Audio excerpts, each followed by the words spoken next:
Ladies and gentlemen, welcome back to the Landy Lodge, where today we are joined by an incredible guest for an incredible topic, one that I've wanted to talk about for a while.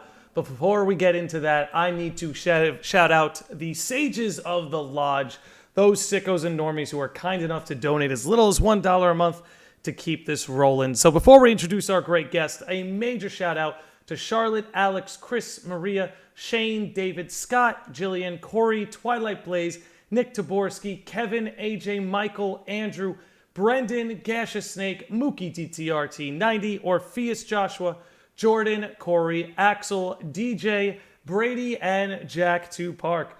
Thank you all very, very, very, very much. And without further ado, allow me to introduce you to our guest, Kai the Player. Kai, what is going on, man? Thanks for joining us. What is going on? It is a pleasure to be here with you, Landy. I can call you Landy, right? You can absolutely call me Landy. No problem there. All right. So I got your message a while back, and you were like, I want to do a podcast. I said, sounds pretty dope. I love talking. I think I might talk a little too much when given an opportunity. So I said I'll jump at it. And I've been waiting. Well, dude, before we completely get into it, maybe if I just dropped your link in the chat. So everyone on Twitch and YouTube, if you could follow Kai, subscribe to his YouTube channel. If you wouldn't mind maybe just giving a broad idea of who you are, what it is you do, what people can expect from your channel. Okay, so basically, I started my YouTube channel basically making like tutorials and stuff. Then I moved on to making like tutorials for like small Final Fantasy games. Most notably, I got a huge playlist of Final Fantasy Tactics Advance. Ooh. And then I started speaking on Final Fantasy 7 Remake after playing the game for the first time.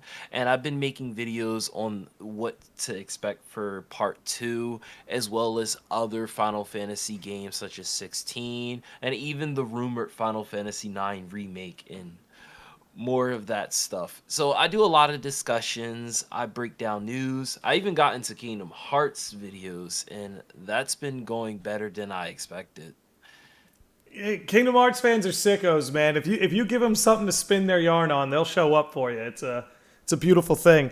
But you brought up both 7 Remake and the rumored Final Fantasy 9 Remake. That's primarily what I wanted to actually talk to you about today. Let's start with 7 Remake, start with what we know here. What were your overall impressions of Remake, and how do you feel about them wanting to do an untold story or an untold journey that will continue? What were your overall take and journey on that? Okay, so when I was a kid, I played a little bit of the original 7. Hate incoming. I wasn't really a fan of it even when I was a kid, when the graphics were normal. So when I heard that there was a 7 remake coming out, I got like geared for it. When it finally came out on PlayStation, I actually didn't play it on launch. I waited a year later. Wow. I didn't play it until about July of last year when I had the PS5 and the PS5 version came out. And when I played it, I want to say like the first hour, it's like, okay, this is just like the OG. You go to the bombing mission. And then, I don't know, for some odd reason, I was playing with Tifa in Cloud and it just clicked. I was like, this game is so fun. Now, one of the things I noticed is that some elements came from another Final Fantasy game that I like. And it's 13, the stagger meter, and then even like little like things even in the game itself, it just felt like Final Fantasy 13ish. Like even walking around, I could tell that the people who worked on 13 also worked on this game. And I started to get really engrossed. I felt like I could connect the Cloud. I could understand he wasn't just some moody, edgy person just for it, and there was more going on. Or I kind of felt bad for Tifa and what she went through. And then even Barrett. At first I was like, I don't like Barrett, he's just loud. But then towards like the middle of the game, Barrett surprised me and he got really relatable. And I felt like, wow, I don't want him to die. I don't want him to go through anything. And I want to say the biggest character after Cloud that I really connected with a lot was Aerith. Like Aerith is what I call like the the perfect girlfriend. She was sassy. She had a little bit of like playness to, well, sassiness. She was like just sweet. And she was a ride or die for Cloud even before like she Mm. even knew him like that. And to me, it's like that's girlfriend goals. So I like all Total the waifu characters. material. No question there. Yeah, so I liked all the characters in it, and then I don't know. Like once I got towards like the middle end of the game, this is how I knew I was enjoying the game. Because then I was like, I don't want this to end. And Yeah. I was like in chapter 16, 17, even the laboratory that started to feel like really dragged out. I was like, I don't want this to end though. And then once Same. I got to the end, I was like, oh no, this ended. Like the How did that game, sit with you? the ending and how like I'll be honest, so I didn't get a chance to beat the original game. So like I played up until Midgar. Ironically, Ironically. I played Midgar. So when I played this, everything like I like was familiar with was pretty much there. But when they had that event that happened at the end of the game, I was like, because I'm a familiar with Seven. I was like, Hmm. wow, that's not something I expected to happen, but I'm not against it because it's a remake. So they're probably gonna do the events differently. And then even during the game, one of my favorite cutscenes is when they're in the like the history section in chapter 16 looking at like the ancients Yeah. and trying to find the promised land, and then you see that cutscene where it shows the meteorite crashing, and then you see everybody franticing, and you see Tifa fall down to the ground. Like that's one of the best scenes in the game. Oh, And and it I'm looks like, stunning. yeah, and I'm like, why would they show us the meteorite? Because how I look at it from a storytelling perspective, you don't show an event that's supposed to happen unless you plan to change it. And then Hmm. if you're a new player, they're showing you like this is supposed to happen. Right. And then 2 chapters later, you get Aerith saying we're changing fate. So to me, it's like, well, going into part two, there's gonna be like it more or less may go the same, but there's definitely gonna be events that play out differently because fate has been changed. Oh yeah. And that's what I more so think part two is more about is fate's gonna be changed because for a while I was talking about things that could happen in part two, and then I came to like a point I was like, I'm not actually sure this is going to There's happen now no that I way to think have your about it. finger on it, man. That's the thing. There's no Yeah. way to put. We could all make our best guesses and try to tie it to the source material and what might happen. But at the end of the day, they ended that first installment in a way that none of us can really get a good grip on what's coming our way. And I think you're an interesting case, right? Because you have someone like me who like Final Fantasy VII was like the first RPG outside of Pokemon that I played, and that's when I was like, oh, this could be really much more expansive than what I was used to.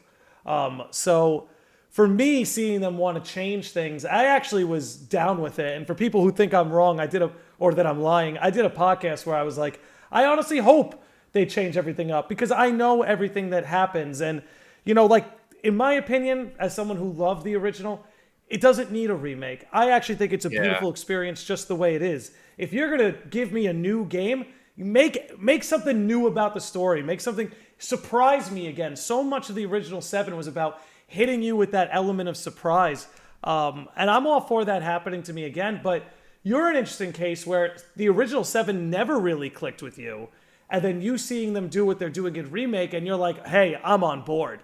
And I think that's part of the power of remake is it didn't reach just those who love the original. There's a lot of people who the original didn't click with who are all in now, and I think that's pretty crazy, all things considered. Yeah, and even going back to it, it's like you got Ever Crisis, and they say that it's supposed to be what more so that graphical update and that one-to-one remake of the original game, taking all the compilation and putting it into a free-to-play mobile game. So it's like when people get a little upset about remake doing things differently, I just like maybe let's take a step back and try to understand why they're doing it and why even back in 2015 we knew this was gonna happen. Yeah, I mean, what makes you say that? What makes you say that back in 2015 we knew this was going to happen? I'm curious. Well, I was looking at a couple of Wikipedia posts in like information regards to like the development, and it just sounded like from what they were saying that it wasn't going to be a one-to-one remake even from the jump. And it, like even from like back in like the early 2000s how they kept making concept of like the PS2 tech demo, PS3 tech demo. It is Well, like well, not only that, dude. Like Sephiroth had the Advent Children wing in the promotional art. You know what I mean? yup. Like, so Yeah. you're right that there were these little seeds, these little like breadcrumbs showing us that hey, they're gonna mix some things up. I want to give a huge shout out to your boy I'm Too Crispy, who dropped in here with a super chat saying, "Friend of Kai's, keep doing what you're doing." So I want to take this opportunity to drop Kai's link in the chat again. Ladies and gentlemen, whether you are on Twitch, YouTube, whether you're listening to the audio on Spotify the next day, definitely give Kai a follow. If he hasn't demonstrated already that he has so much passion for these things and has a really sound mind, please head on over there and support him. Thank you, Crispy. Sorry for that interruption, but that's really generous of your friend right there. So I felt like it was necessary. Thank you, Crispy. But geez, man, I mean, personally with me, it's like when I think about Remake and what their ultimate decision was in moving forward and having part two really embrace the unknown and sort of embrace artistic freedom, right? Because that's a word they used a lot at the end. And as we all know, freedom is a big mantra of Zack, who, as we see now, might be around this time. And then we see, I always liked the difference between Aerith and Zack, where Zack sort of embraces freedom, but Aerith is sort of terrified of it, you know, as we saw at the end. I personally commend them because it's so easy these days to just remake stuff. Like me personally, I don't know about you, I'm a huge Legend of Zelda fan. And when I heard, Ew. you too? Yes. Oh, hell yes. Well, dude, listen, like when I heard that Ocarina of Time was being remade for the 3DS and I saw how beautiful it was, I was so excited. I felt like I was finally being given what I wanted. It was a shot for shot remake, fresh coat of paint, and it looked beautiful. But I gotta be honest, I couldn't get through it. Because I've played the game so many times that I was like, oh, I've done all this before. I know where to go. I know what to do. I know what's going to happen. It almost, and I honestly had the same experience with Star Fox 64 on the 3DS. That was one of my favorite games growing up. But I played the remake on the 3DS and it just fell flat for me, you know? Yeah. But when it comes to remake, as someone who adores and is in love with the original, I couldn't get enough of it. I must have replayed it like 3 or 4 times, dude, within the first few months. I commend them for that bold take on a remake to actually like remake it, not just like feed you a shot for shot. I don't know. I'm much more a fan of that approach than the latter. Yes, and it's funny that you say the Ocarina of thing because I got that game, played Ocarina of Time 3D, and I'm not even sure I beat the game. But Majora's Mask was more like a game where they changed up like the boss battles and how you went Yes. about that. They made the one a little harder, but it was enough to where I felt like I was playing a slightly different game. But I prefer playing the original. Like sometimes no matter how bad the graphics are, I will like the original over the remake if it's either too different or in some ways if there's nothing different aside from the graphics, I might just play the original game. And I'll Exactly. I really couldn't agree with you more. And like in the case of Majora's Mask, which might be my favorite Zelda game of all time, Me too. dude, and it's the thing about it that I love so much is it has such like a creepy vibe, and those like N64 polygons actually like add to that creepiness. I felt like the Majora's Mask remake because everything looks so smooth and aesthetic. Some of that Yeah. creepiness factor was taken away. Yeah. And then the other thing I liked about it too was is that there was like different ways you can go about playing the game. So I don't know if you ever heard of the 6-day challenge, but it's you beat the game in the first 6 days, and the first three Oh, you stay as the Deku, but the second three, when you get the power to go back human, you can actually beat the game, and people will speed run this what? in that first three cycle, get all the important items, and beat the game. And I've done it one time, but not in one go. And I'm like, I never knew you could do this. And then even if you look at like speedrunners and people play without using major glitches, it is like one of the most interesting things to watch. Like Oh yeah. it is fun to watch this. Yeah, no, honestly, that is watching somebody run through it like that, because I feel like no matter what you do, you're always gonna come up on the you're always gonna come up on that third day and have to put your hurry up on. I feel like there's no way to do that without the time running tight.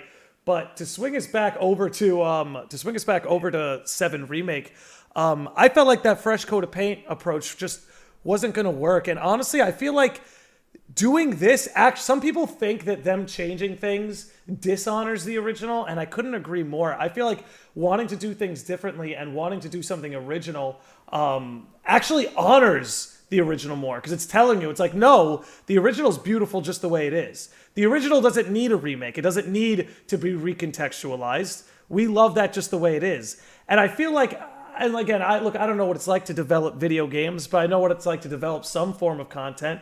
And I imagine that the devs, whether it be Nomura, Kitase, Nojiba, Toriyama, everyone involved, like, these guys do this for a living. They probably wanted to do something new. They probably wanted to do something novel. I feel like, I talk about this a lot, and I don't know how you feel about this, but a lot of these guys aren't getting any younger.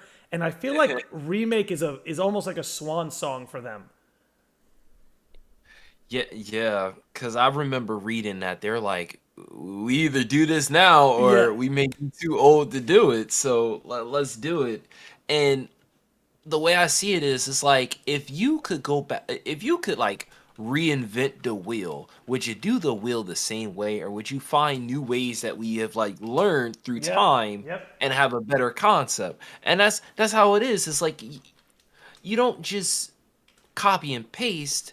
You get inspired and you make something completely different, but inspired from that end.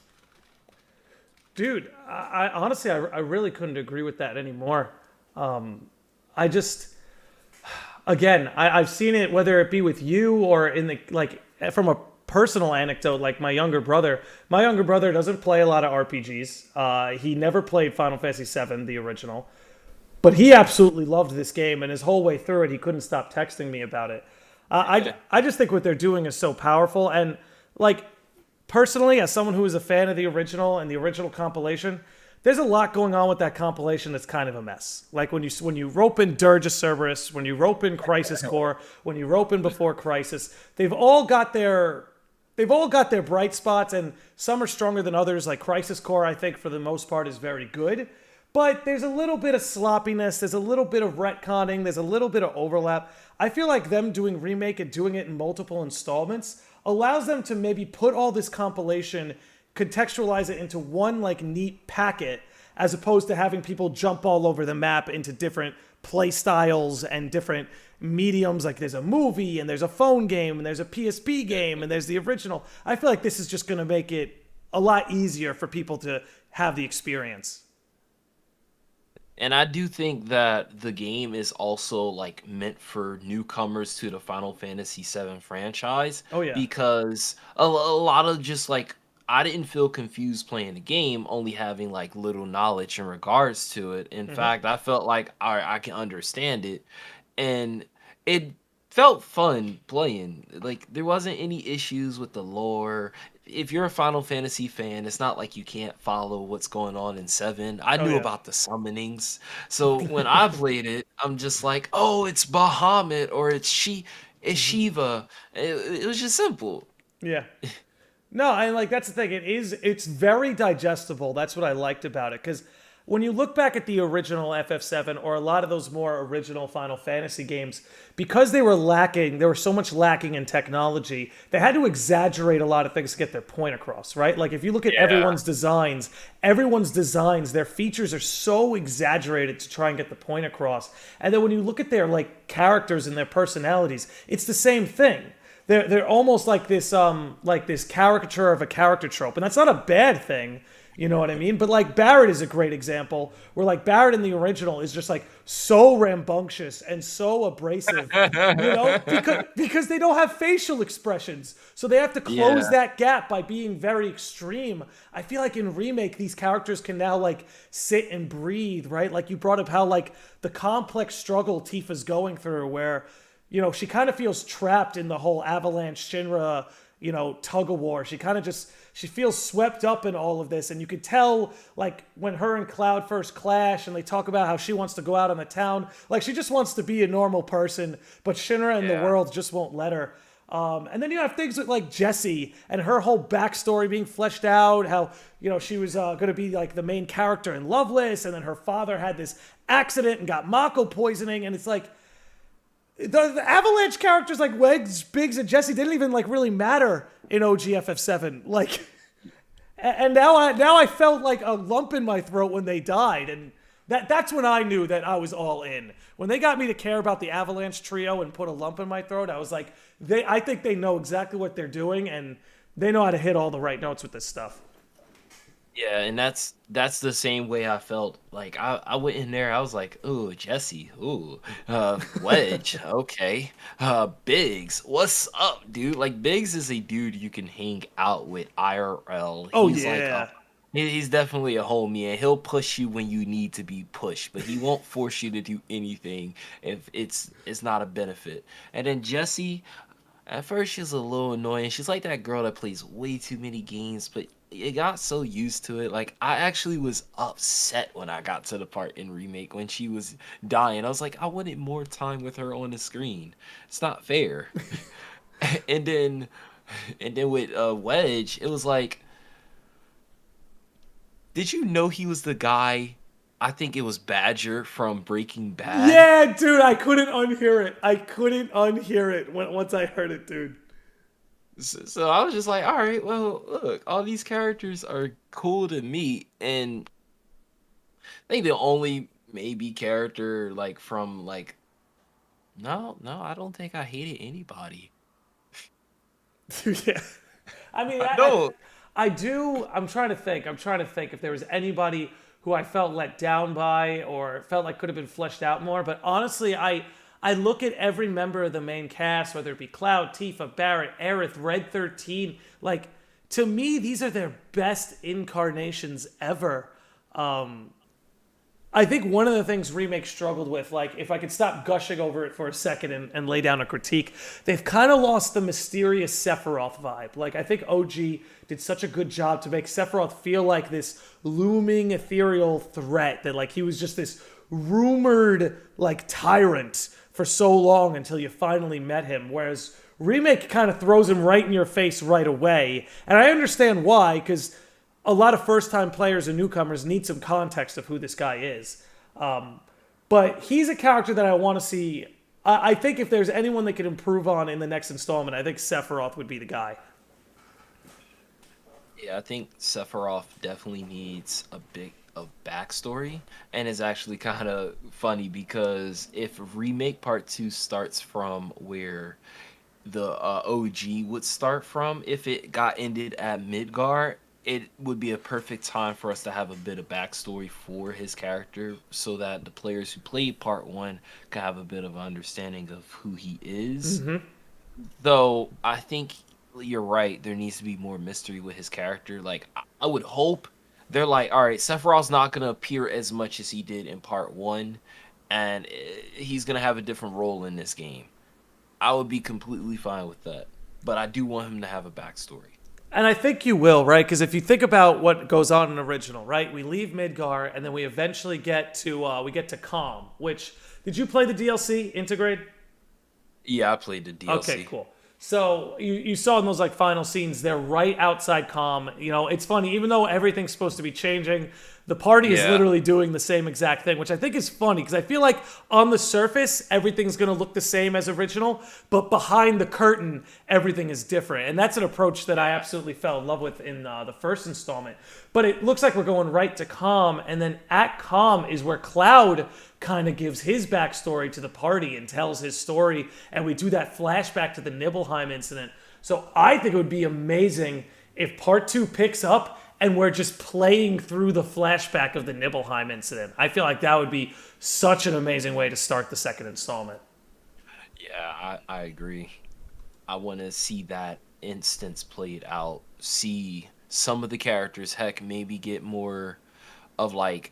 See, the thing that I'm like a little like, should they like do it like in parts? Cause you know how like eventually like towards the end of the OG you get like what truly played out in those events, and then if you take Crisis Core into account, then you get another form of events that happen. So it's like, either do I want them to just mold all that stuff that's supposed to be canon, and then we have several characters who we never expected to see in part 2 appear, or do we kind of leave it vague? Because I'm just saying, if they do it the first way where they have certain characters appear, maybe Genesis could be a character that ends up being like one of the big antagonists of part 2. And I think he's coming, dude, because like one of the problems they've had with Genesis all these years, which is why we haven't gotten a Crisis Core remaster, is there's been a lot of licensing and copyright issues with GACT. But in Final Fantasy First Soldier, there's the Genesis skin. So it would appear that those licensing issues have been figured out. Personally, I would be really disappointed if Genesis wasn't in the future of Remake. I think I had such a love-hate relationship with him in Crisis Core. Like, half the scenes he was in, I loved him. The other half, I hated him. But I feel like they know what they're doing now, and I think they can use that character much better the second time around. Yeah, I heard from maybe just reading a couple comments and people saying that he felt more like a Sephiroth clone than his own character. So well, the problem is like over half his dialogue is him reading from Loveless, and don't get me wrong, I love the trope that this guy just recites poetry because he's that like self-absorbed or pretentious. I actually love that. But if he could have more dialogue that's not from a book, I think it would make him more relatable.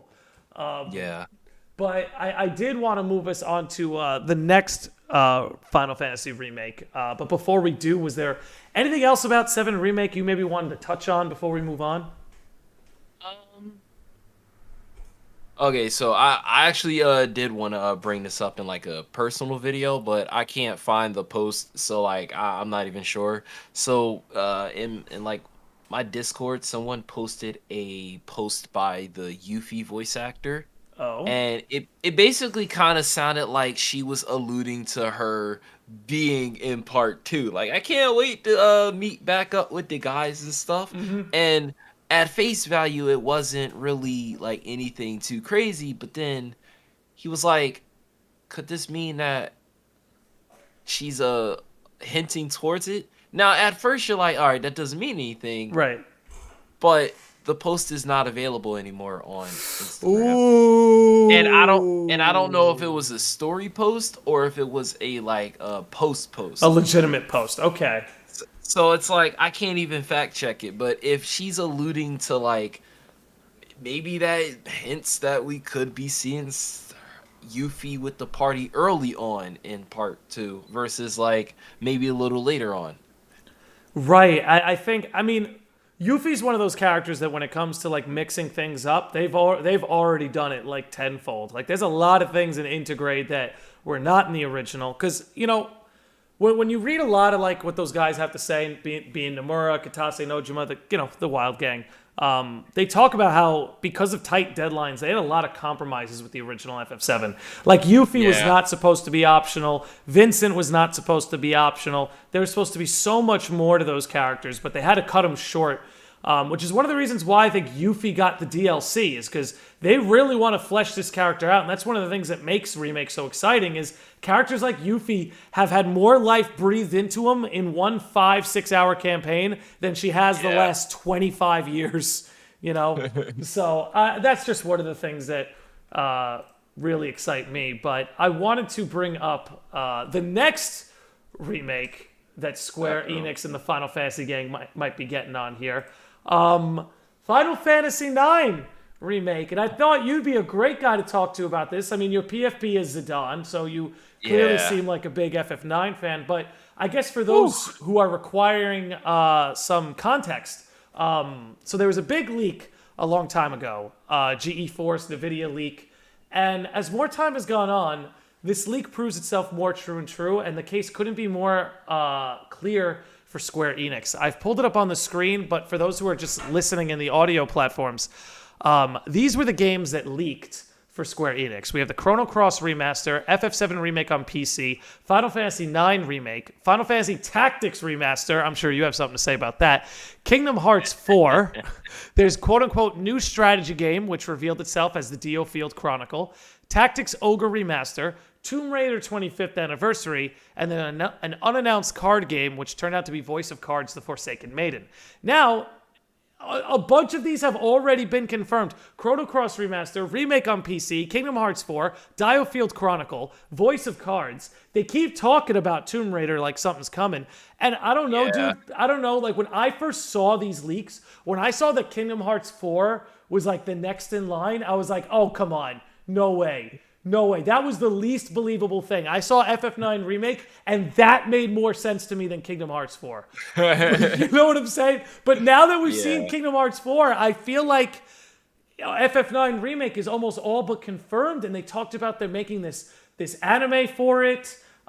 You saw the new assets in Chocobo GP. It really feels like FF9 is in a comeback here. Before we get into all these rumors, what is your story with FF9? Is it your favorite Final Fantasy? You know, just help us get a little idea about that. So when I was growing up, or maybe like around after 7, Final Fantasy 9. So we had like 2-3 PlayStations in the house, and I remember I used to play a lot of FF9, but I more so watched other people play the game. I don't know if anyone realized this, but FF7 Cloud looks like Gohan. Oh yeah, 100%, 100%. FF9 Zidane, he turns pink. He's a glorified Super Saiyan. He has a tail. So when I used to play these games, I felt like I grew attached easier to wanting to play these because the characters looked like Dragon Ball Z characters. That's to me, like, they had an anime aesthetic to them, and I'm sure Square probably kind of got the vibe, especially from Cloud. So I got into 9, and I don't know why, but it became one of my favorite games. That and Majora's Mask. I would play it a lot.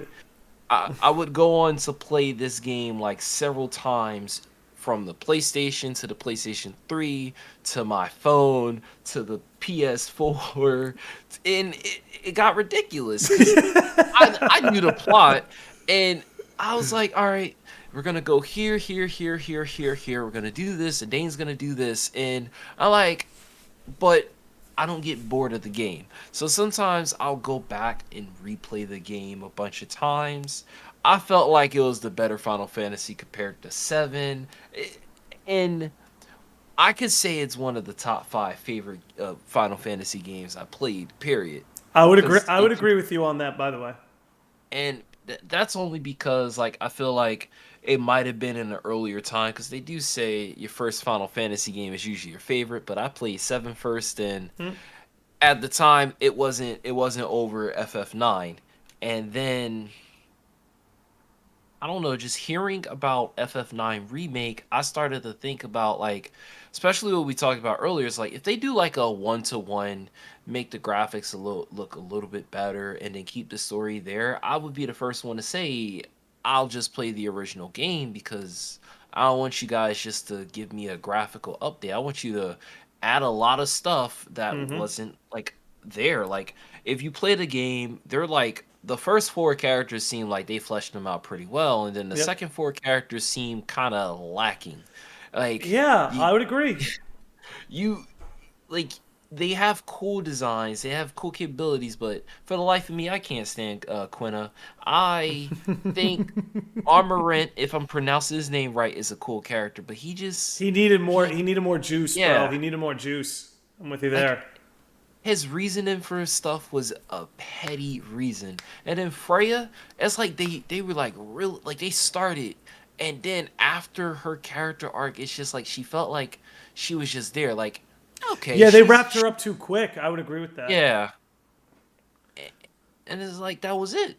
Vivi to everyone's like the best character. To me, Zidane is the best character. He was the most relatable, and for me, it's like I felt like I don't know if I made my personality centered around how he acts, or it's because of his personality that I gravitated to him because we're alike. But his character was just he wanted to help everybody. He had no real reason to help any people outside of we're friends and that's what friends do. Hmm. And then when the tables turned and he's like, leave me alone, and they're like, no, we're your friends. We're gonna Exactly. help you out. I'm like, see, but he gets flack for having a similar character arc to Vivi, and some people feel like that's not fair.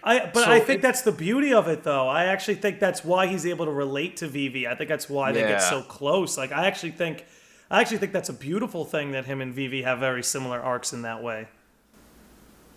and I and I really liked. Well, I didn't have like a weird crush on any of the characters, but I still like Garnet over like some of the other girls in Final Fantasy. I love Garnet because I feel like She was really she grapples with trauma more than a lot of other, not just Final Fantasy ladies, but Final Fantasy characters.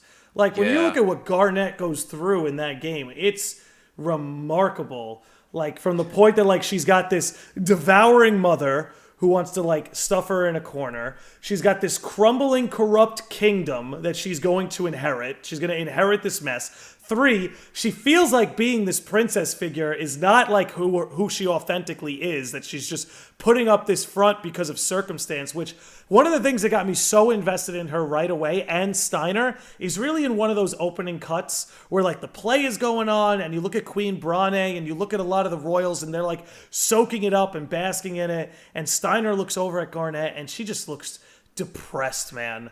Like yeah she's like this safe sheltered life is just killing her inside, and that she thirsts for adventure, right?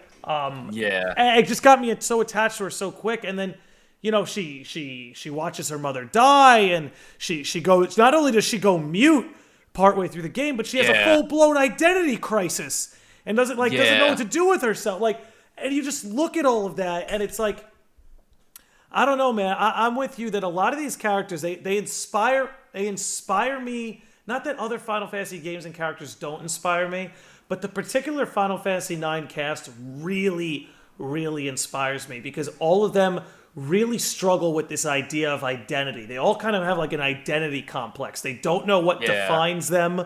They're all looking for some meaning outside of what life has handed them at the start of the game. And that's the same for Zidane. That's the same for Garnet. That's the same for Vivi. And one of the best ways is that's it for Steiner. Like there's a point in the middle of the game where Steiner's like, "Holy crap! Are any of my thoughts even original? Like, yep is there even really a Steiner, or am I just a husk for Alexandria to push around from point A to point B?" And it's like all of that is so amazing, and I would love to see that remade. But I'm with you where I'm like, look, if you're gonna remake this, you don't have to change up the story the way 7 Remake is, but yeah you gotta mix something up. Like you gotta make yeah those hub towns really expansive. You gotta maybe make the gameplay more expansive, because if you're gonna keep the story the same, like you're saying, you can't walk me through the same trail and the same dialogue all over again. I need something that feels fresh, or else it's gonna be Ocarina of Time on the 3DS all over again.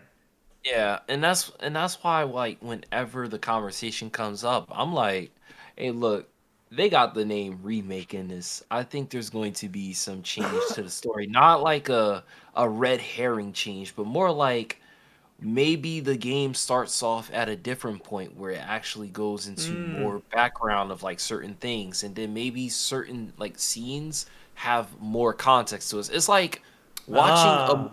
a uncut version of a movie and then more. Yeah. Oh, I never So thought of I it that way. Yeah, so I really want to see how they would go about doing that. And then in terms of the looks, this it's been a very controversial thing to talk about What, the way FF9 looks? for what it could look, the remake, not what it looks like. Cause Okay, because I think it looks great. I think Final Fantasy yeah, 9 is a showcase of how powerful the PS1 was. and me too, me too. I thought it looked like one of the best games, even when we switched over to PS2. It still And looks some, good. yeah, cause I played it too much. It's like, yeah, the game is dated, but it's like this not a terrible looking game by No, no way. it still looks So good. when like I start like, so how could remake look like? And it's like I get like several different answers, and I'm like, the way I see it, it's like, how has Square presented the FF9 cast and other like crossover games? Like And the Dissidia. Yeah, like Dissidia, and in Dissidia, they make all the characters look like each other, like the hyper realistic, keeping the stylization. Though, take Final Fantasy, was it Final Fantasy 3 with the Onion Knight? I think it's 3 or 4.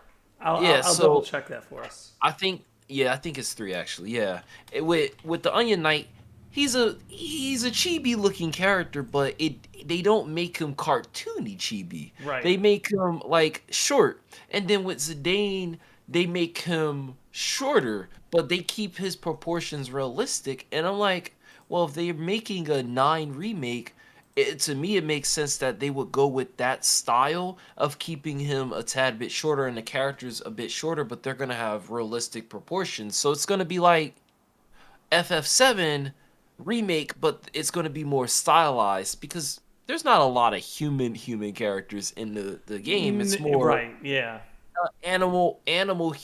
humanoids. So you wouldn't have to like go super crazy on Yeah. realism anyway, because you would be more so doing stylized creatures. And I feel like whenever like the conversation comes up, people are like, no 7 remake, because it can't look like that. Like, I think I had a argument with someone, and he was saying that he wouldn't think Square would put the same amount of budget towards that game as 7 remake. And I'm like, I remember an old article, and even like things I dug up suggested that Square wouldn't be against remaking the original FF7, 8, and 9. It was a thing in the early Yes, I saw this. 2000s. Yeah. The early 2000s, they were going to remake the game FF7, 8, and 9 on the PS2, but they ended up changing their minds. And then like I found like an article from, I think, like 2017, 2018, which said that they're not against the idea of remaking PlayStation 1 Final Fantasy games, but it was up to the fans on what game they would likely do next after 7, or what would happen. And that's why when FF9 Remake showed up randomly on the list, I'm like, hold up, Eh, is that real? At first, I'm like, nah, that can't be real. Then everyone's like, nope, don't believe it. Then one thing got announced. They're like, you know what? Maybe that FF9. And I made a joke about it. I'm like, every time something gets announced on that list, everybody goes back to it and says, FF9 real? Huh? Huh? Oh yeah, So, baby. so when Kingdom Hearts 4 got announced, I was like, Yeah, it's done. And to me, I was like, that's, seal deal. yeah. We got it. Like, if that ends up being real, then FF9 is real. And I'm like, when are they going to announce it? So if you look at it, Square didn't announce Kingdom Hearts 4 until the anniversary, but the anniversary happened in the first quarter of the new fiscal year. And when a new fiscal year happens, they got a new budget for like the what games and stuff are going to come out, new promotions, and how they're going to do everything. as well as the projections of how much like money is each project that they're going to put out is going to generate and earn. So like for instance, the major game that has come out for Square, it's April. I don't think any major game has come out yet. The first major game I believe that was going to come out was going to be Forspoken, and that got pushed back to October. I mean, you could maybe argue Stranger of Paradise, but that was a spin-off from the beginning, so it's not like Yeah, it was like this mainline, like supposed to like really pave the way for the future of Square. yeah, But I was and just then go ahead, uh, go ahead. with that title too, with Stranger Paradise, that came at the tail end of the previous physical year. So, Yeah. yeah, so that one they like had like they did the promotion. They even dedicated a game. Was it Game Awards or it was like a Sony State of Play, and they showed off that game. Like they wanted to make sure that game got sales, Well, and I'll say they're very good with their marketing in the sense that like they don't let one title overshadow another. So like Kingdom yeah, Hearts 4 had its day in the sun. Whatever they show us next, be it Remake Part 2 or 16, there's going to be a yeah, long gap in between that and when they show off the next game. yeah, and just like just bring up 16. I think that's the next one. I think that's I next I, in line too. I would agree. I I think it feel might like they even got still come out this year. yeah. I know some people say late 2022. I just want to see what it looks like cuz I was somewhat impressed with its trailer reveal, but I was like I got to see it more before I get excited. Oh yeah. I I'm not trying to let myself get too excited, but the little bit I saw I did like. But I'd like to see things like, is this going to be a solo adventure or am I going to have a party? Is it one playable character? Is it several? There's so many questions that we still need answered on 16. So I'm hoping we get to see something. But I wanted to ask you something in particular about FF9. I couldn't find the time to pull up a source article. But I remember there was an interview with the director of FF9, and they asked him what would he prefer to do. Would he prefer to do a remake, or would he prefer to do a sequel? And the director said if it were up to him, he'd prefer to do a sequel. Now, there's a Yeah. lot of things this FF9 remake could be. In one way, it could honestly could just be like a remaster of FF9 that makes it look super like almost like the pixel remasters that just came out. For all we know, it Yeah. may not be like a bottom up remake the way 7 was. It could just be like, Yeah. "Hey, we're making this game look really modern, but it's going to keep its same style and be the same game overall." It could Yeah. be the bottom up remake that FF7 was, but there's a part of me that has to wonder. They say they have this anime coming out that's going to tell the events of the original FF9. Yeah. I look at Square's history, at least recently, and the only time they've done something like this was one with FF15. They released an Yeah. anime that was sort of like a prequel to give you more context. And I think maybe that could be what they're doing, but I doubt it. What if they're doing the World Ends With You formula, where they put out an anime foretelling the events of the first game to help market the second game or the sequel? Are they making this FF9 anime so that people who may not have played the first game can get the story? And is this real FF9 remake project potentially a sequel? Because apparently, if it was up to the director, it would be a sequel and not like a top-down remake. Yeah, so I remember that conversation because I Hmm. remember reading it with I think it was the character designer of FF9, one of them, and they were speaking about how they wanted to like if they could go back and work on FF9, even like have continue the story of it, they would. Yeah. Now I took that as like you said a potential sequel, but I also took it as like even like going back and adding stuff that they like couldn't do because of time constraints. Just Like like maybe 7. yeah, it's like adding more to the story of the characters, get fleshing them out more. Heck, maybe adding even like missing elements that they couldn't do. Right. Though to answer the question, I feel like if they were going the anime, so the like their statement as to like they say something along the lines of they want to kind of get this have the potential to get this out to many fans, both adults and children, and Hmm. I took that as them wanting to kind of get this in the hands of new fans and old Yes. fans. Yes. And if let's just say it does like well, like Final Fantasy VII status well, like extremely well. Hmm. I took this as Square kind of saying, "All right, look, we have the remake going on and we have this anime. Let's actually continue that story. Let's make a 9 too." So like let's to me, I think that if the animated series does a little too well, Square might actually do a 9 too, because we got a 10 2, a 13 2, but no other like series technically has a direct sequel in Correct. that fashion.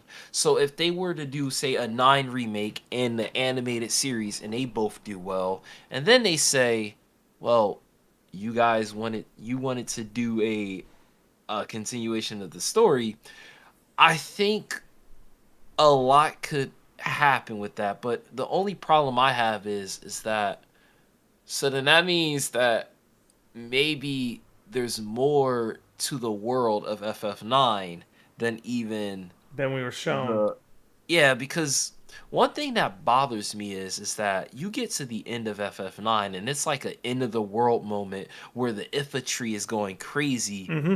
and then you defeat death itself, but you don't actually stop the tree.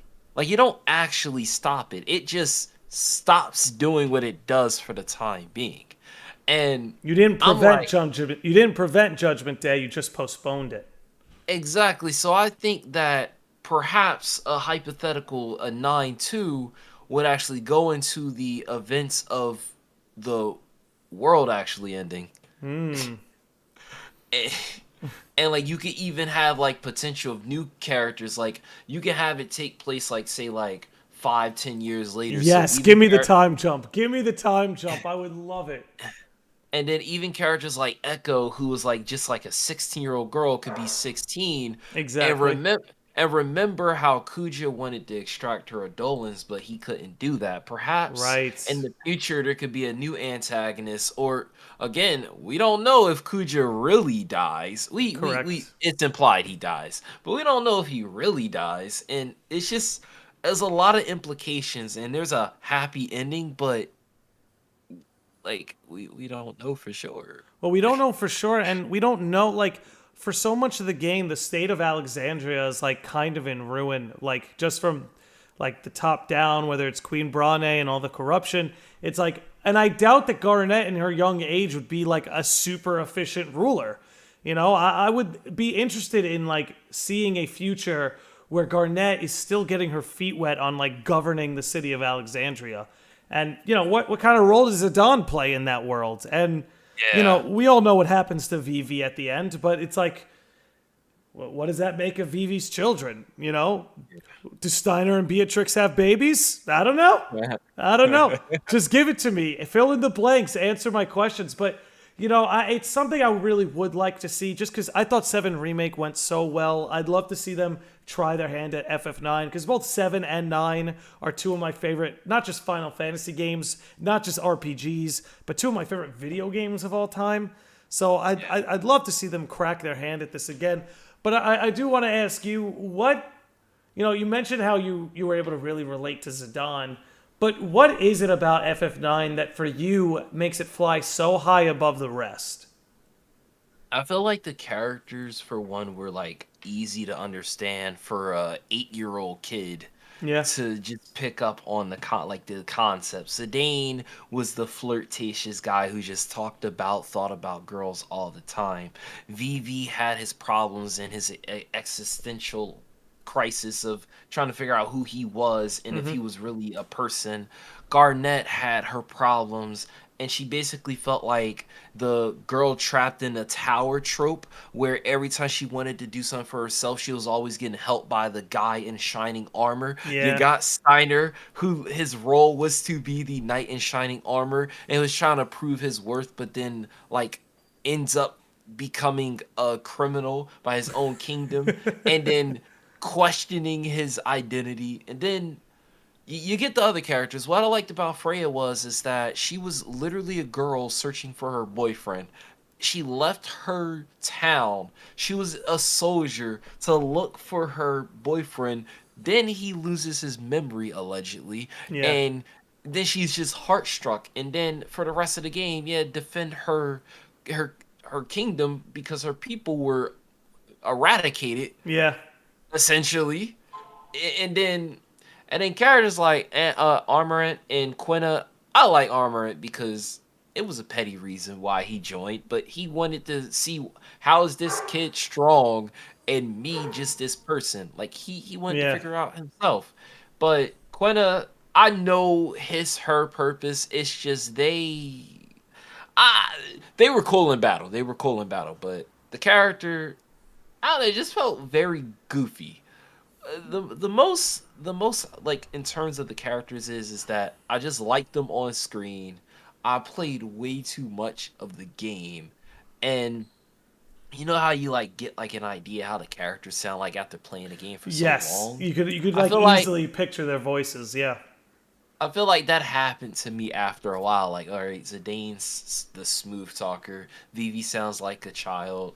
Oh, I forgot about Echo. Echo was the tough girl who she was Spunky, the lonely. spunky little one. Yeah, yeah. Again, I don't think I hate any of the characters. It's just that like I really related to Zidane, like especially when I got older. Is like nowadays I feel like I can't shut up about talking about girls. It comes up in conversation at least once a day. Some people pointed out like, "Dang, do you talk about anything else besides this?" And I'm like, "Yeah, that girl over there is pretty cute." It's like, "Oh, come on." Or like so I really just like Zidane. He was like the go-to character. And then for a while after that, I want to say it wasn't until FF13 where like I had that same impression where I really liked the cast of characters. And I played 10, but I like I like Tidus. I I Bro, like you are not about to come up in my podcast and crap I talk like 10. You can't Oh do no, it. I'm not. I'm just kidding. I'm just kidding. No, no, no, no, no. I like playing the game. It's just the characters. I liked Yuna and I liked Tidus. It's just that I didn't really like some of the other. Oh, and Orin, but I didn't really like Waka. I don't know. Like Waka just felt like a dude, bro. Let me I tell you why. Let me tell you why I actually love Waka. Because you're right. Like it's easy to it's easy to dislike him, right? And I feel like in some regards you are yeah meant to dislike him. But I love Waka because his story is one of coming out of ignorance. Like he starts the game, you start the game and you see he's like this pretty friendly guy and he's willing to help Titus and he takes him in, shows him around, Titus, excuse me, shows him around. But then you learn that like Waka really hates the Albed, like irrationally. I mean, you kind of understand, you not understand it, but you get to see his point of view as to why.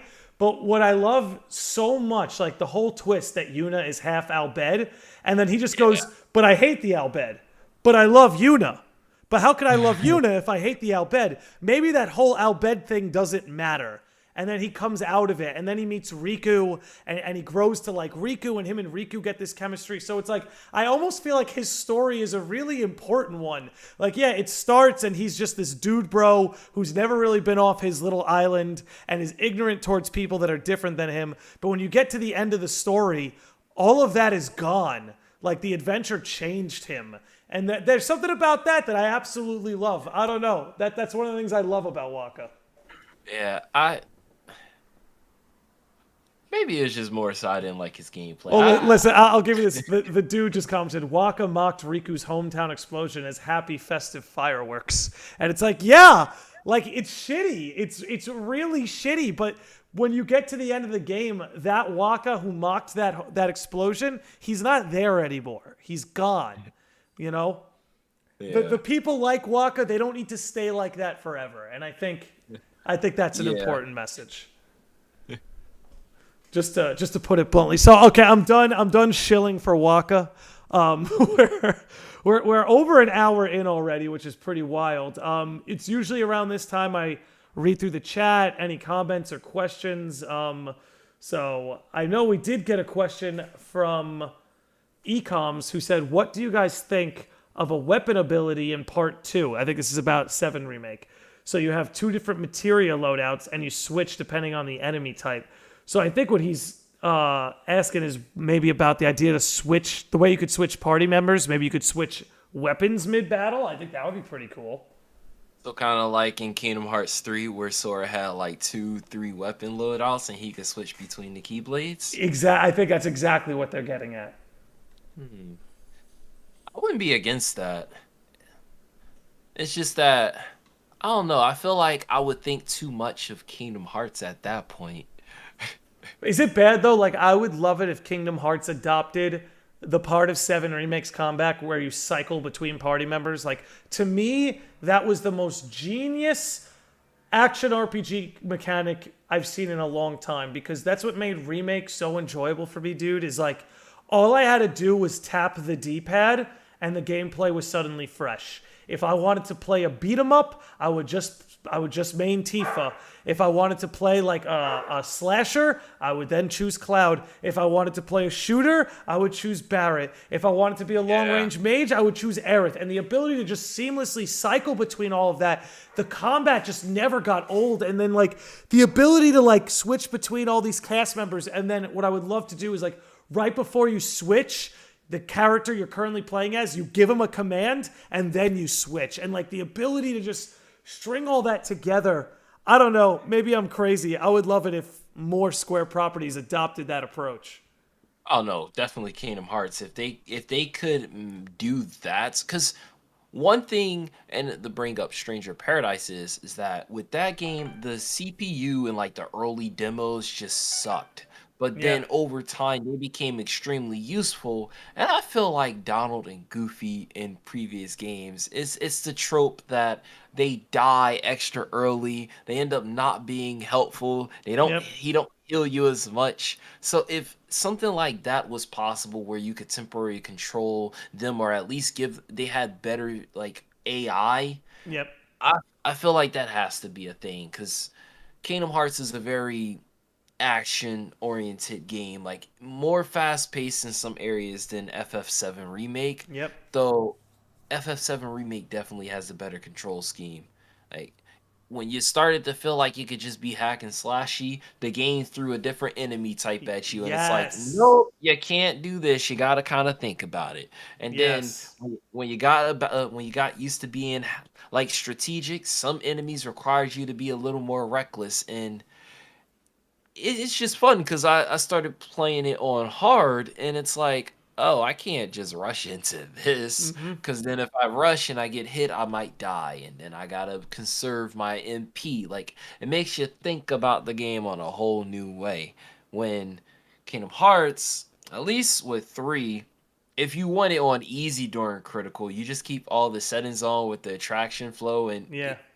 outside of like certain battles, it's it's easy. I'm playing it on the PC, and outside of the boss battle and Entangled, I'm doing pretty decent.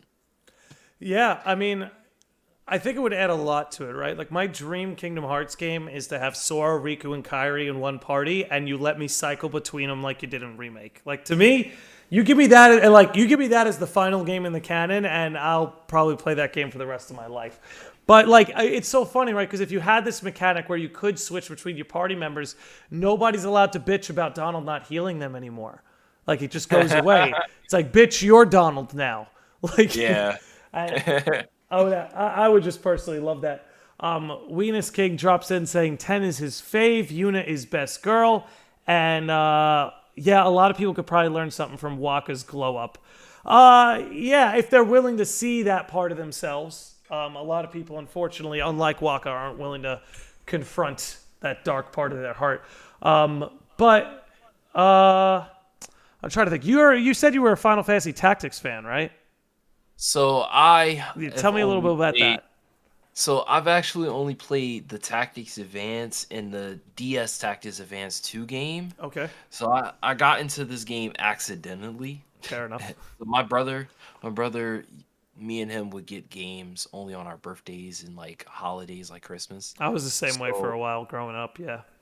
yeah. So he had Final Fantasy Tactics Advance, and I'm like, it's a Final Fantasy game. Let me play it. So I usually would take his games and just play it until he got mad and wouldn't let me play it. And I would play this game, and I'm like, this game is hard. What is up with these laws? But then I took the time to learn. I'm like, oh, this game is a bit strategic. So I would play it all the time, get like all the unit jobs, and it was fun. Story was pretty simple for me to understand, and then I was like, is there ever going to be a game like this again? Final Fantasy Tactics Advance 2. I was like, I'm getting that. So I remember I got that sometime in like 2008 when I was like 16, I want to say. Either I was 15 no, it had to have been I was 16 because I think I got that like Christmas time, or like I had like a gift card, went to GameStop, bought it because we were at GameStop randomly, and then I saw the game. I'm like, wait, what? They have a sequel? Bought it, played it, liked the game, but then after that, I'm like, they gotta make another tactics like game. I watched my friend play the original Tactics, so I know how it looks, but I was more so a fan of the advanced ones. Okay. And similar to FF9, you learn skills by the clothes you wear. So, like, if you had a certain weapon on, it taught you a certain skill. You had to go into battle and earn a bunch of points, and then you mastered the skill. And I really enjoyed that, but I really wish Square would make either like a Advance 3, but they wouldn't call it Advance, or maybe like a reimagining or something of A Tactics remake. Yeah, something. Because to me, it's just like the game had like a play style. I unfortunately did not check out Project Triangle Strategy. I hear great things. Yeah, I haven't heard anything bad about it.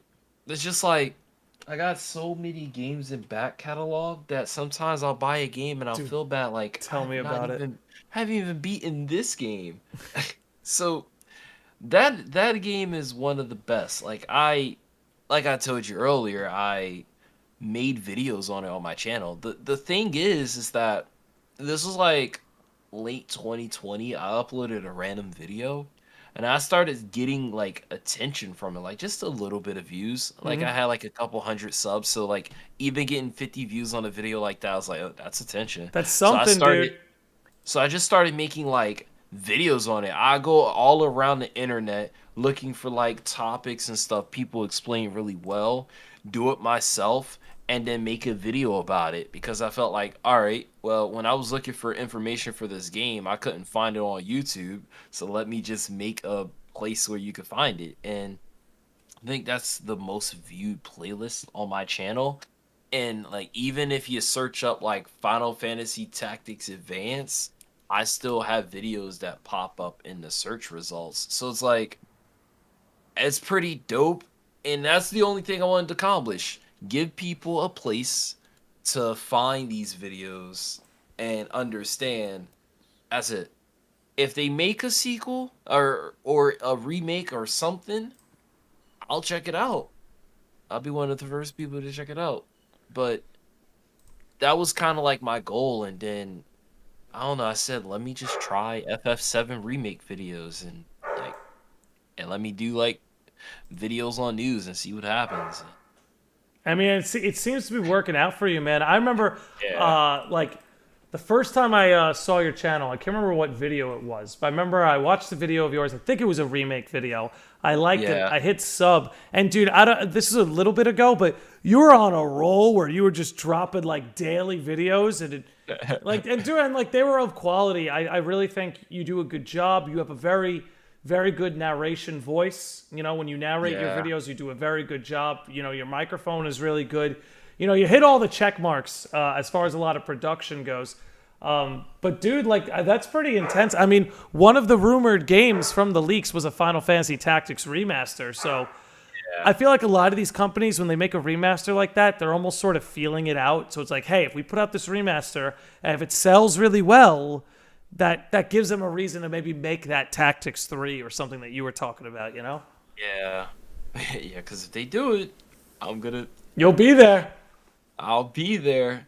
And I remember like they were even saying that there was a potential playtest for I think it might have been Tactics Ogre, but there was this application fill out. I did it just to see what it was about. It was for Eidos Montreal. I said that so wrong, but they they had like a playtest application that you could fill out.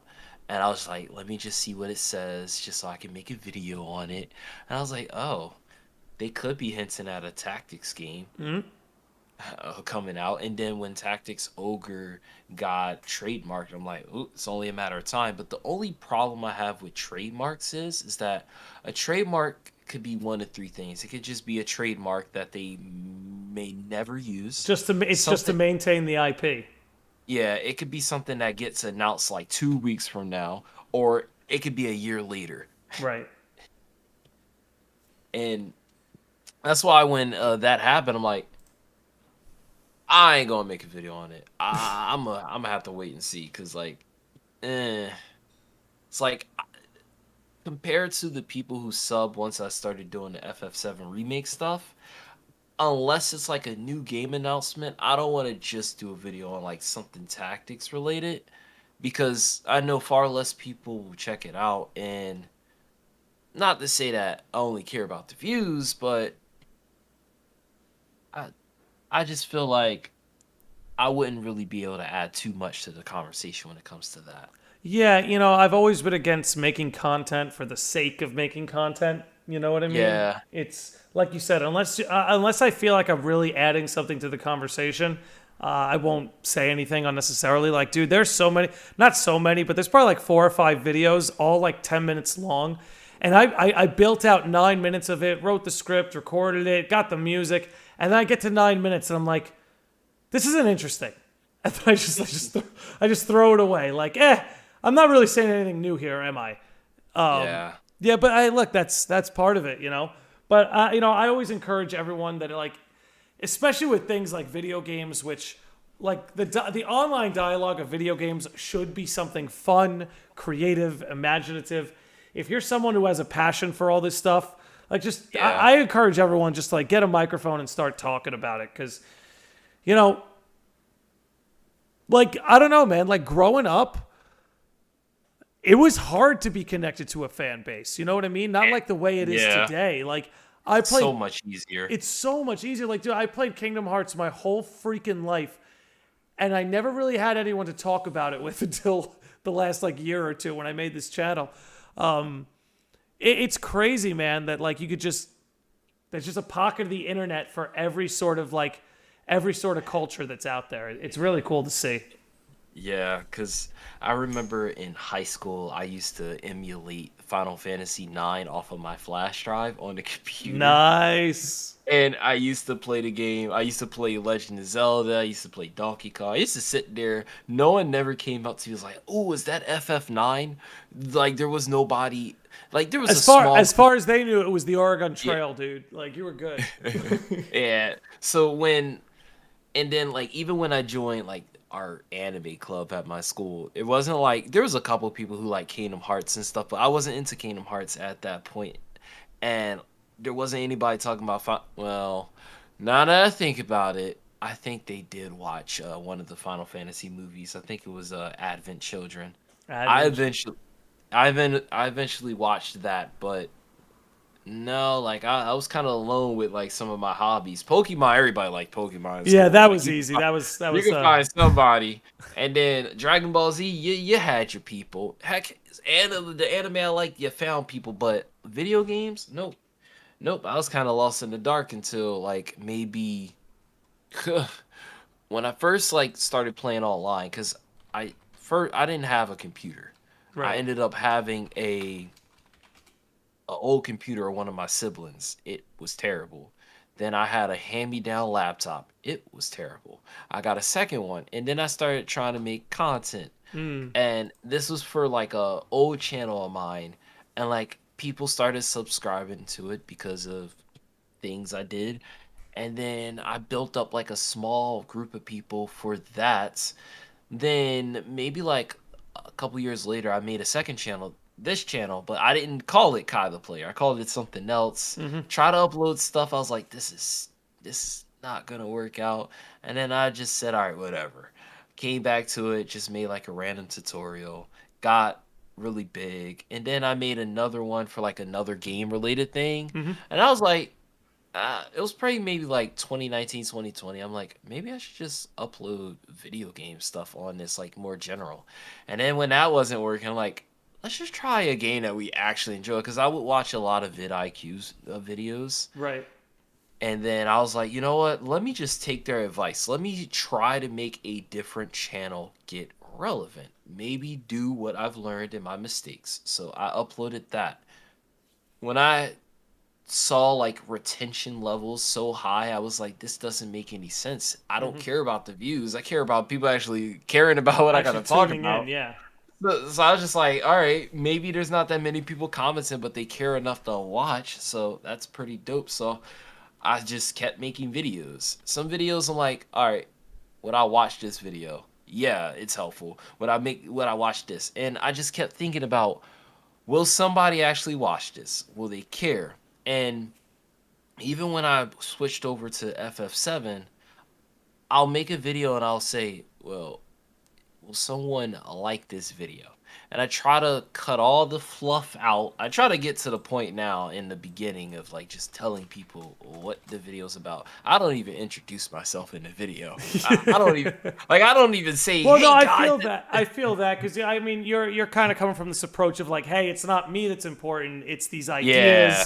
it's what I have to say necessarily. I can definitely respect that. I want to give a major shout out to Josh Z, who dropped in with a $5 super chat. That's not cheap. Saying, I love Final Fantasy IX. Anytime I replay it, I always put in Garnet's actual first name. It was clever that you can discover that yourself. The ATE was clever too.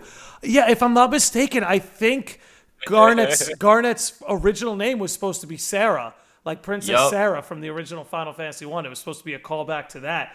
But yeah, no, that's something I didn't learn until like years after I played the game, that her original name was supposed to be Sarah, which kind of suits her. She looks like a Sarah. But dude, Josh, thank you so much, man. I appreciate that. That's a very generous super chat there. I always reiterate, all I ask is you guys come and hang out. Anything after that is a bonus. But thank you, Mr. Josh, you legend. Metropolis Days says, if Square does make a Tactics remaster, I will absolutely give it a shot. Here's hoping.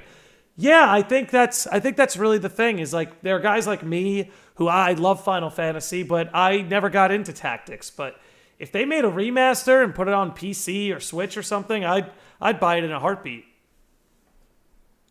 Yeah, same. Me too. Like, why not? Well, I mean, yeah, exactly. Why not? But we are coming up a little bit on time here. We're pretty caught up in the chat. Was there anything else you wanted to talk about today that we hadn't had time for? So, have you been keeping up with like the gaming news in terms of like E3 getting canceled and the Summer Games Fest happening later in June? Yeah, I'm up to speed. I have my own thoughts about that stuff, but I'm up to speed. So like, even though it's been it's only been a first quarter of the year, give or take, Square still has its 35th anniversary of Final Fantasy, and do you think that in June time we could see another announcement for a Square Enix title? So after getting so badly burned on the Zelda anniversary, I try to keep my expectations so low. Like, I went to that Kingdom Hearts anniversary event. Like, I'll take Dark Road and call it a win. So at the risk of getting expectations too high, I feel like a Final Fantasy announcement is around the corner, because it has to be. Like you said, it's a 35th anniversary. We have Remake Part 2 coming, and we have 16 coming. We have Ever Crisis, which we still haven't heard anything about. There's just a lot in development. We got this Final Fantasy 9 remake. So like right there, I just listed 4 they got to show us something soon, man. I would think this summer it's very possible. But as far as like, well, E3, I'll say this: E3, let it die. It should be dead. The summer's Games Fest, their days are numbered. I think Square Enix should just go and do what Nintendo's doing and showcase it themselves. And that's what I think too. Is like it's nothing against Jeff Keighley. It's nothing. Absolutely, absolutely. It's just the problem that I'm seeing a lot with these events is that when Nintendo cut the bullshit and just gave you the trailers and stuff, many people start watching it. People talk crap about State of Plays, but State of Plays get a lot of attention. Yep. With Jeff Keighley's event, he gets a lot of attention too, but then there's also the advertisements, the commercials, the music stuff that while many gamers will appreciate that, I feel like if it's not a in-person event, you're really just wasting the gamers' time in some ways. I would agree 100%. So it's like you either hopefully it's straight to the point this year. It's not going to be. I don't think it's not going to be. I won't lie, and like I will wear this on my sleeve. I have such a, and again, it's nothing against guys like Jeff Keighley. I just have such a disdain for so many of these events. Like the Game Awards, I couldn't have more disdain for the Game Awards than I do, just because it's like gaming is not Hollywood. And those events try to be as Hollywood as possible with gaming. And it just, it always puts a bad taste in my mouth. And I'm like, listen, guys, there is no game of the year. That doesn't exist. There's no such thing. There's no objective, that was the best game of year X. Like, I feel like most gamers know that, you know? But that to, like, Summer Games Fest and Game Awards credit, they package all this stuff so neatly. They make it very easy to tune in. And what they have going for them is they get a lot of those game announcements to happen on those days. But as far as I'm concerned, I think a lot of those events are dead in the water. I think E3 is just the beginning because companies don't need them anymore. Companies don't need them. And that's what I was thinking too when like they said E3's dead and everyone's like, Jeff Keighley, you got it. I'm like, oh no, man. I mean, he can pick up the leftovers, but like time's running out.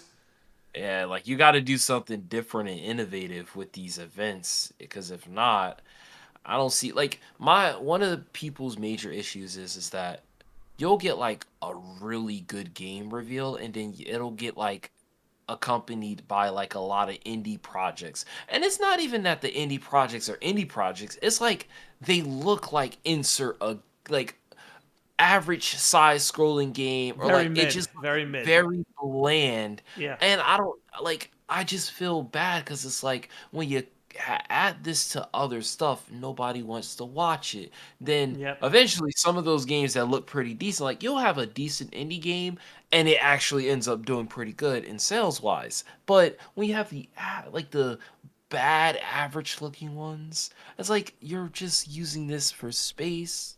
Yeah, it's all filler. It's all filler. Yeah, so I always feel bad because it's like I've watched Summer Games Fest for like 2 years, and in those times I was looking forward to anything I would actually play. An anime game, Final Fantasy, nothing. Nothing.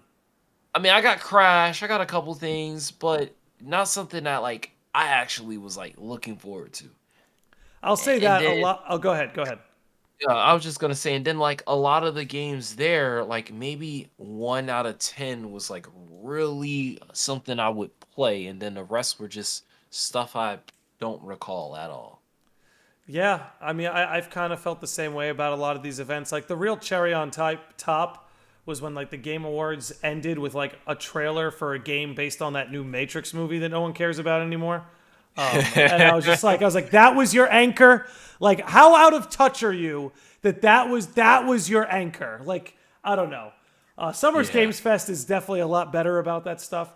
But I don't know. I enjoy the Nintendo Directs and like the Square Enix showcases infinitely more. I feel like they're more tasteful. I feel like they don't waste a lot of my time. Like, I'm not trying to be rude, but when they do a lot of those like backstage like interviews with like somebody who like, and not that I don't appreciate hearing from voice actors and devs, but I feel like a lot of like Nomura doesn't speak at the Game Awards. You know what I mean? Like a lot of Yeah. the main notable people, they don't ever really play a role at those things, which is no fault to those events themselves. But I just feel like gaming in general is moving beyond that. Gaming and Hollywood, in my opinion, don't mix. Because when you Yeah, go ahead. Because when you start to get Hollywood and you start to like just look at the popular, the money stuff, then that's what's going to generate new developers and new publishers. Is they're only aiming to make the prettiest, and then creativity goes down, and then Yep. suddenly you got games that all look the same. It's like, don't get me wrong, I love PlayStation first parties, but they're my least favorite games because they seem to be similar. Like The They're Last of cookie Us, cutter. I can't get into I can't get into Naughty Dog. Like I thought Naughty Dog was better when they weren't just making like Uncharted's pretty decent from what I hear, but I can't. I can't get into the first parties. The third parties and like the some of their first parties are great, but Oh yeah. overall like nope. Cuz I like the games that are different but unique in a way like Legend of Zelda like Nintendo first parties. I'm a little biased when I say this, but they just feel They take you to and another world. They yeah, and make you like feel that.